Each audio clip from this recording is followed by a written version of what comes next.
The Little Prince, from Antoine to Saint-Exupéry. Chapter 1.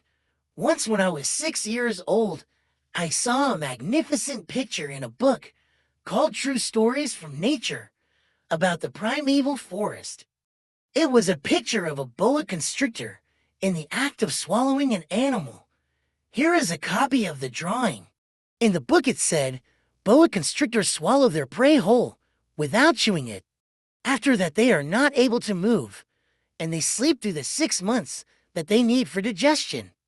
I pondered deeply, then, over the adventures of the jungle. And after some work with a colored pencil, I succeeded in making my first drawing. My drawing number 1, it looked like this.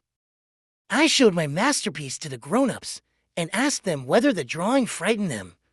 But they answered, "Frightened? Why should anyone be frightened by a hat?" My drawing was not a picture of a hat. It was a picture of a boa constrictor digesting an elephant. But since the grown-ups were not able to understand it, I made another drawing. I drew the inside of the boa constrictor so that the grown-ups could see it clearly. They always need to have things explained. My drawing number 2 looked like this. The grown-ups' response, this time, was to advise me to lay aside my drawings of boa constrictors, whether from the inside or the outside, and devote myself instead to geography, history, arithmetic, and grammar. That is why, at the age of 6, I gave up what might have been a magnificent career as a painter.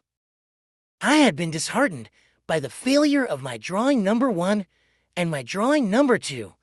Grown-ups never understand anything by themselves, and it is tiresome for children to be always and forever explaining things to them. So then I chose another profession and learned to pilot airplanes. I have flown a little over all parts of the world, and it is true that geography has been very useful to me. At a glance, I can distinguish China from Arizona.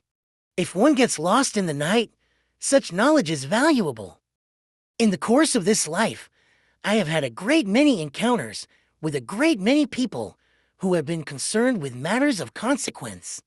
I have lived a great deal among grown-ups.